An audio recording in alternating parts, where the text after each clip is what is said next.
You know who it is, the whore flick, digger did, super six, big bitch. And I'm kicking in those with all three O's. And I'm bringing 28s, 101s because we vacant sons. It's the Chronicles. And you in the Meadowlands. Yeah, you in the Meadows, man. And you already know what made me. 530. You could tell by the desert made me. That boy desert, baby. Hubba dub, scrub, 22-inch gold Dana things. And these can never be McLean's, man. Get that boy some help! Welcome to Vegas Chronicles with the whole Super Six, Big Mitch. And today, like any other day, you know what we do. We kick actual factuals, no additives, no preservatives, just raw and uncut. Like what? Y'all said. Like some sausages and crackers. Shout out to everybody that's been rocking with your boys. Shout out to everybody that's been supporting my platform, man. I really truly appreciate y'all, man. Let me tell you something, man. I never thought in a million years I'd be right here. You know, and my platform growing, man. My audience growing, man. I'm blessed, man. I just, it's a beautiful feeling, man. Shout out to everybody that's been keeping me encouraged, man, and that's been on my team, man. I salute y'all, man, and y'all part of this just like, I'm a part of this, man. This is not mine, this is ours. And I want everybody to feel that way, man. Anybody that got a story, anybody that want to do something positive, rap, poet, whatever, just know, man, you got a platform, man. Reach out. I reach back. All right, let's get into it, man. A lot of people want me to talk about Pat Mckenna, who was considered, he was a guy that was considered the worst inmate in the state of Nevada. I disagree with that. Pat Mckenna is classified by the state of Nevada as was the most dangerous inmate in Nevada, but they forgot about people like Jimmy Greer. You know what I mean? And everybody knows Jimmy Greer, the one that founded Dark Side Nation up there in Ely. And you had a whole bunch of other people. You know what I mean? I think Cat Adams was harder than Pat Mckenna, just to keep it 100 with you. I mean, if people know about Pat Mckenna and what he did at the old county, how he took over the old county jail and things like that, and the thing he did with his celly up in Ely when he unalived his celly over the chess game, stuff like that. I mean, he did that, but there's people in Nevada State prisons, man, that did way worse stuff than him, like Mr. Bean. Mr. Bean is an inmate that was at NSP. You know what he did? He filled the light bulb up with paint thinner. And up in NSP, you used to be able to screw the light bulbs in your room. They got the old prison. It was built in 1865. That's how old NSP is. They turned it into a museum, but the James brothers, the bank robbers, Jesse James, they were locked up in Nevada State Prison in NSP. You can look that up. It was built in 1865. So when you go to the old yard, which is the cell house or the law yard, it's like you go back in time. They got real bars. Your cells, when they shut, they go like bars, and when the police walk by, they can see that directly in your rooms. It's bars. So you can unscrew your light bulb because it's made, for back then. He put some paint in a light bulb and screwed it in, so when the cat that he got into it with came home and turned his light on, they got pictures of him in Unit 12 at NSP still up on the wall. Everyone that was unalived at NSP, they got him in Unit 12. The crime scene and the photos, they're up on the wall from Paul Mason, COs, and other inmates that were either unalived or seriously injured. They got a picture of the guy, Mr. Bean, burnt up. This cat looked like a tree stump in his room. His body was just burnt to a crisp. He was like a tree stump, a burnt tree stump in his room. So it was dudes in prison that were way worse than Pat Mckenna. So with that being said, I'm going to do some videos on Pat Mckenna, but moving along. I'm going to also do videos when it concerns Winslow Park. I got a little history in Winslow Park. I had a homeboy named Jody Mack that stayed up there, and David McAfee. We used to be up there with them a lot, you know what I mean? And we had a few run-ins with the 60s up there, mainly House, which is my cousin, man. But back then, we didn't care about none of that. We was doing what we was doing. But like people like House, Rodney O, Big Lade, and people like that, we didn't have a lot of run-ins with them up through that area. You know what I mean? So I'm going to bring stories on Winslow Park soon. Just bear with me. But today I want to talk to y'all about something I've been struggling with, and I hope y'all can bear with me, man, because I'm gonna be bringing y'all stuff, and I hope my stories a lot of people can relate to them. But today I want to talk to y'all about an individual that was near and dear to me, and his name was Lil Bread. And today we're gonna call this the Lamark Lil Bread Brown story. All right, I had troubles talking about him because we don't talk to each other. But I grew up with this guy. And Lil Bread is originally from Compton. I said in my videos not to sham him or nothing like that, but he come from Compton, okay? And he's big bread.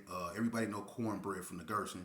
He from California too, So both of them come from California, but they came to the Gerson nevertheless. I met Lil Bread, when I was a youngster. I was probably about 13, 14 years old. I met Lil Bread, and when we first met, we didn't get along, because I didn't know who he was. When I first met him, it was in Haney Circle, and he was with Lil Gus. And I kept mean mugging him. I didn't know who he was, and he basically asked me what I was looking at. And we had words. Lil Gus kind of stalled us out, you know what I mean? But when I first met him, I didn't like him because I thought he was arrogant. Like I say, he was from California, not saying that's what made him arrogant, but our personalities just didn't coincide with one another, you know what I mean? But to make a long story short, I was hanging with Bread too, and that's how me and him got to really know each other. Because, I used to tag along with Bread and we used to be doing what we was doing. I was with the function at an early age, and Lil Bread seen that. So me and Lil Bread started, hanging out and doing our thing, you know what I mean? And, when we had the issue with the 60s in Carry Arms, after the issue with Bread and Meech, me and him really was, we was kicking it. And we went on a few missions, and one of them, was in Winslow Park. We put in some work in Winslow Park because I was drunk one night, and they was trying to calm me down, but I was tripping. I was stealing on people that I walked by that I didn't even know. We was doing a little knockout game way back then. I was just walking up on people that I ain't know, and I was firing on them. I had a pole. I was whacking cars with it. I was just on one. I was full of my package, and Lil Bread was trying to calm me down. To make a long story short, we ended up running into this one dude, and we jacked him for his car. We tried to at least, and I'm the one that kicked it off. I ran over there when he was getting out of his car, and I asked him where he was from, and he was looking at me like I was crazy. To make a long story short, I started hitting him with the pole, right? And out of nowhere, Lil Bread came up over there, and let's just say we got the keys. Come to find out, because we was with a crew of people, like 11. It was a crew of us, and when we got the car, it was a certain individual that was with us. He know who he is. You know what I mean, Mr. He know who he is. And we tried to throw him the keys because he said he knew how to drive a stick. And when we threw the keys, he threw them back and took off running down the street. And I'm gonna tell you, since people say I be lying, it was a person that was with me that can verify this story. Levine, he was one of the ones with me. Junebug, rest in peace, was with us too. When we pulled that lick, it went south. You know what I'm saying? And we didn't end up getting nothing but the keys. You know what I mean? Cause old boy, he took off running. He did all the barking when we was trying to get the car. You know what I mean? And then when we finally get it, he can't do what he do. So to make a long story short, we didn't get nothing. But after that, me and Lil Bread realized that, me and him had a lot in common because we was willing to go, you know what I mean, and do that, especially after this. So we got close, and we started hanging out with each other and stuff like that, me, him, Bread, Sonny, John Holloway. We had a nice little crew. He stayed with Melissa in the little alley. And Lil Bread is the one that came up with that term, he bought that from Compton with him, that the alley shots use. You know what I mean? That come from Lil Bread actually. And hopefully if Lil Bread see this video, I can get him on here and we can go over that. Lil Bread will tell you how he used to come out of Melissa's house and go in the alley, especially at night, and go, You know what I mean? And if anybody was out there, or in the vicinity, they'll go, and that mean I'm over here. You know what I mean? And if you came down that alley when it was pitch black and you didn't go, and you ran into some dudes, it was bad for you. But Lil Bread was the originator. He was the first one to go, That come from Lil Bread. And I'm going to tell you something. I used to go over Melissa's house. Melissa is my cousin, Melissa Conway. Melissa in One Way. One Way, OG from Peru, he preaching now. But that's my relative. But I I used to go over Melissa's house, man, and me and Lil Bread used to cook them little party wings and smothered potatoes and all that old stuff. You see, we was really brothers. He used to come over my house, you know what I mean, get on the phone, call his female, you know what I'm saying? We be in the house cooking, and you know, that was my brother, you know? When we both went to juvenile, we was in there pushing the line, just me and him. You know, we used to be walking around the Gerson, me and him strapped, calling ourselves patrolling the set. You know? Me and him. That was my brother. But I'm going to tell you something, man. You know, Lil Bread always felt he was in Big Bread's shadow. And he didn't want to be in Big Bread's shadow. And Big Bread, you know, he wanted to see what kind of heart Lil Bread had. You know? And he used to put Lil Bread in situations like when the 60s called Big Bread and Lil Bread at Brothers Market. Bread seen him come up in there and slid up out of there. And they called Lil Bread. I did a video on that. Look up that video I did on when the 60s called Lil Bread up in there playing that game. Big Jed them. And they was in there whooping Lil Bread. Hey, Big Bread, he made a cold strategic retreat because he was outside the door looking in like this. They was in there mangling Lil Bread. They was whooping Lil Bread. They was listening. They was passing him around like they was hit this 6 times 10 with the S on the end. Hit that rolling. They was whooping him. Ask him. They was passing him around, and then when they smashed him, right, they was driving back to the neighborhood. Lil Bread got ooh-wees on his head, and Bread told him, I wanted to see what kind of heart you had. I wanted to see how you can handle yourself in that type of situation. Lil Bread was in that beat.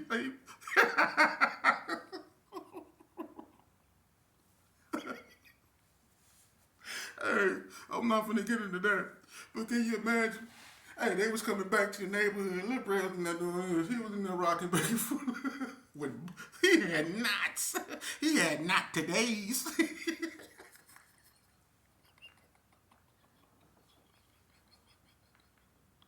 Hey, here's the guy doing this. He got whooped. Hey, but y'all know Bread tall, right? He was outside, right? I don't know how the 60s didn't see Bread, but he made sure they didn't see him neither. Because like I said, Meech, what I call it, a strategic retreat. That's what he made. Look, he was outside the door looking in like this. He was looking, they was in there mangling Lil Bread. They was in there mangling him, passing them around. Hey, look, he was hot, right? So when me and him used to talk, he used to tell me how he didn't like that, how Bread can help him, right? And that turned Lil Bread into a beast. But I'm gonna also tell you this, with all no laughing and all that, right? It was a lot of people from the Gerson that didn't like him and still don't to this day. It was an incident between him and Rip. When Rip, was playing with him and Lil Bread didn't want to play. Lil Bread hit Rip in the mouth, whatever. And Web Dog put Lil Bread in the Fort Nelson and they tried to jump Lil Bread, And Lil Bread then got into it with a few, it's sad, but he got into it with my cousin Freak Dog for some. And I'm going to tell you why Lil Bread and Freak Dog got into it, because Lil Bread used to always try to wrestle Freak Dog, and people know Freak Dog can wrestle. That's one thing about Doggy Dog, he can wrestle. And Lil Bread got out with all them muscles, out the penitentiary with all them muscles, thinking he can put Freak Dog on his back, and he couldn't do nothing with Freak Dog when it came to wrestling, man. And that escalated to something else, man, and they ended up getting into it. But I think Lil Bread always wanted to try Freak Dog, But, Lil Bread, he made a reputation for himself, He really got his name out there, people know him, people respect him. But unfortunately for me and him, and me and him had a close relationship, and when it wasn't me, him, and our normal crew, it used to be me, him, and his cousin Charlie Man that stayed over there on Hart Street. And a lot of people don't even remember Charlie Man, or we'll get with Al Wack or Greg, or Jimmy that stayed down the way, This before they was messing with Drive-By.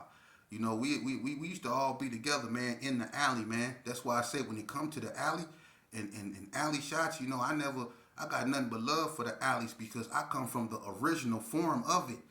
I just didn't take it and had nothing to do with it being, certain parts like the alley shot word. I'm not finna get into that. But, I didn't ride with them taking, what we created it in a little alley, and it was just sayings like alley shot, let's take it to the alley shot because the police had a substation in the Gerson. So we used to say, let's take it to the alley shot. And Lil Bread he was going, So they took the concepts of that and took it to the big carry arms. I just didn't ride with that. Now, people get mad when I say, and I just need to correct this real fast. I just said that the alley shots was a click off the Gerson because even though the founders of the alley shots are from the bricks, they're from the bricks. The founders of the alley shots are from the bricks. But that concept right there came from the little alley and it was taken to the big alley. The big carry arms. It was taken from the little alley, which is the little carry arms, into the big carry arms. Because the alley is the little carry arms. That's where the real alley is.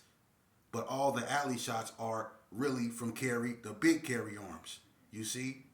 But the original alley is the small carry arms. Everybody know that. That's the real alley. So that's where I was trying to get all the confusion, because when people don't know, they can easily slide lies. Because alley shot was not made in big carry arms. It comes from the little carry arms because that's the little alley. What alley is you claiming in the big carry arms? Think about it. What alley is you claiming in the big carry arms? The alley is the little arms. See?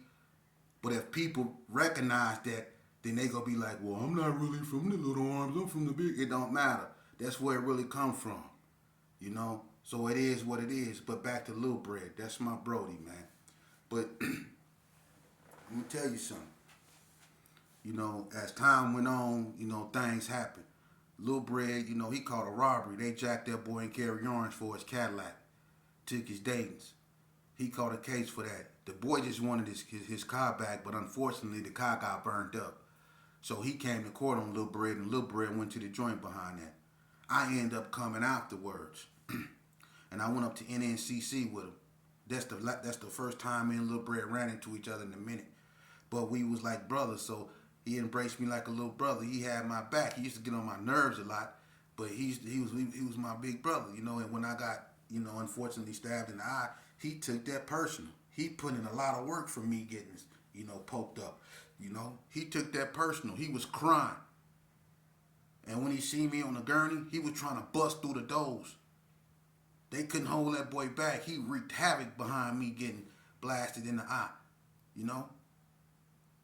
And then, Big Bread, had the incident with the Valley Views when me and him both was at NNCC. I was in the hospital when he found out Big Bread had first got wet up, got popped, And he went off the hinges behind that. He didn't know the difference between Vegas Heights and Valley View. So everything from Vegas Heights and Valley View, he felt he was into it. Anything with a V, he was at it. He got out and he started doing his thing. He got with S Woman, Crazy Katie daughter. We kind of kept back and forth in touch, Like I say, he was my brother. But unfortunately, Big Bread was unalived, his brother. And that's where the conflict started because, me, and I'm going to be man enough to admit I was bitter. I felt he should have did more than he done out there, I felt that he didn't do enough. I felt that he didn't retaliate. I felt that, he should have been out there wreaking havoc. But I don't know what he was going through. I didn't. And I wasn't looking at it from his perspective. I was only looking at it from mine.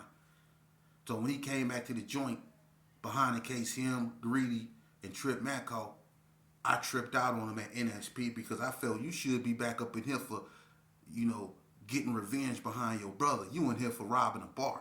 And so me and him got into it. And we stopped talking, and we really got into it.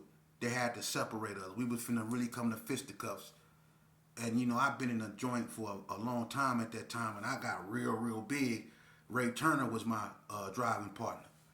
So you already know I was sitting on Tookie Swole. I was huge. And Lil Bread fresh from the street, he ain't got no size like that. And I wanted that smoke. I wanted that smoke. And we just couldn't get along, man. And I said some horrible things to him. I'm not gonna repeat, but I said some horrible things to my brother, man. And if he can see this video, man, I just want to sit down with him and talk to him, man, because You know, that wasn't right, man. I wasn't looking at it from his perspective because, like he said, when me and him got into it, he needed me out there. You know, he needed me out there, man. Because me, him, and Bread, we was three the hard way, man. And I just didn't, you know, I just was being selfish, man. But I shouldn't have said what I said to him. You know what I mean? Because that was his brother, you know. And, you know, I don't know what he was going through. You know what I mean? But, you know, Lil Bread, you know, I don't know what happened to him. Last I heard, you know, he got into a situation, I think, with Spike from Rolling 60s. You know, they always been into it. Him and Spike, they can't see each other. I think a situation unfolded between him and Spike at Indian Springs. And Spike came to his unit. I think it was Unit 1, Unit 1 and Unit 2, one of them units. And he told Spike, you know what it is, you know, when he seen him. And, you know, before Spike can even put his tub down, him and Lil Bread was down the hallway fighting. And Lil Bread was putting it on Spike, you know what I'm saying? Look, Spike ain't really no fighter like that. You know, he will fight, but people know what Spike do. Spike ain't no fighter like that. But Lil Bread was kind of putting it on Spike, you know what I'm saying? And somehow when they was fighting, Lil Bread thumb got in Spike's mouth, and Spike bit his thumb off. And that's why Lil Bread got a, you know, so he been going through it, you know, and you know, I just, if I could ever run into him again, you know what I mean, you know, I would love to sit down and talk to him, man. So if you hear this video, man, Lil Bread, we can sit down and talk, man. You was always like a brother to me, man.